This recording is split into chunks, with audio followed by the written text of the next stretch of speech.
সোমবার বিশালগড় মহকুমার অধীন সিপাহীজলা চিড়িয়াখানার বন দপ্তরে ত্রিপুরা সরকারের ব্যবস্থাপনায় capacity building programme for zoo keepers of the North East শীর্ষক অনুষ্ঠানের আনুষ্ঠানিক সূচনা হয়। এই অনুষ্ঠানে আনুষ্ঠানিক সূচনা করেন বিশালগড়ের বিধায়ক সুশান্ত দেব। তাছাড়া উপস্থিত ছিলেন পিসিসি অ্যান্ড হোপ এর আর কে সামল, জেলা বন আধিকারিক সুমিত দেব, সিপাহীজলা জুয়ের ডিরেক্টর বিশ্বজিৎ দাস সহ অন্যান্যরা। মূলত এই অনুষ্ঠানে গোটা উত্তর পূর্ব ভারতের রাজ্যগুলো থেকে ৩০ জন জো কিপারকে ৩ দিন ধরে বিশেষ ট্রেনিং প্রদান করা হবে। অনুষ্ঠানে বক্তব্য রাখতে গিয়ে বিধায়ক সুশান্ত দেব বলেন, অত্যন্ত দক্ষতার সহিত দীর্ঘদিন ধরে এই অভয়ারণ্যে জো কিপার্সরা কাজ করে চলছেন। আগামী দিনে যাতে এই অভয়ারণ্যে আরো পর্যটকদের আকর্ষিত করা যায় সেই লক্ষ্যে পরিকল্পনা নিয়ে কাজ করার বার্তা দেন তিনি।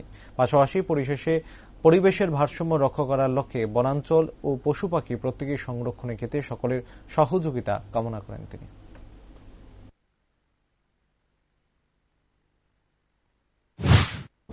ছোটবেলায় যখন চিড়িয়াখানায় আসতাম তখন দেখতাম যারা জো কিপাররা আছে বিভিন্ন পশু পাখিকে যখন ডাক দিত খাবার দেওয়ার সময় বা বিভিন্ন ভাবে দেখতাম এক ডাকে সবাই সামনে চলে আসতো।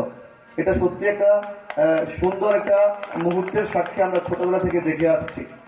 এবং আমাদের মা বাবারা যেরকম ভাবে সন্তানদেরকে সেবা শুশ্রূষা করে, আপনারাও ঠিক সেরকম ভাবে আমাদের যারা এই চিড়িয়াখানায় পশুরা আছে আপনারা সেরকম ভাবেই দেখভাল করেন।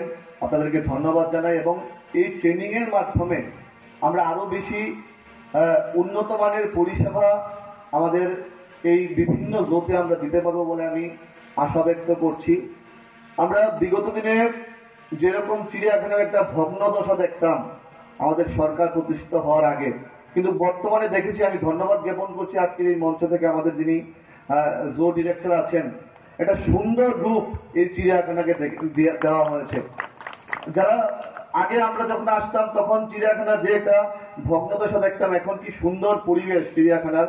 আমি ধন্যবাদ জানাই। আগামী দিনে আমরা আরো বেশি এইরকম সুন্দর পরিবেশ তৈরি করব এবং আমি অনুরোধ করব আরো বেশি করে কিভাবে পর্যটকদেরকে এই জোর প্রতি আকৃষ্ট করা যায়। আপনারা বিভিন্ন প্রজেক্ট হাতে নিয়েছেন, যদি আমাদের কোনো সাহায্য হয় আমরা সবাই মিলে কি বেশি করে পর্যটকরা যারা আগামী প্রজন্মরা আছে শিশুদেরকে আরো বেশি করে কিভাবে আকৃষ্ট করা যায় এই জোর থেকে আমাদের সকলের লক্ষ্য রাখতে হবে।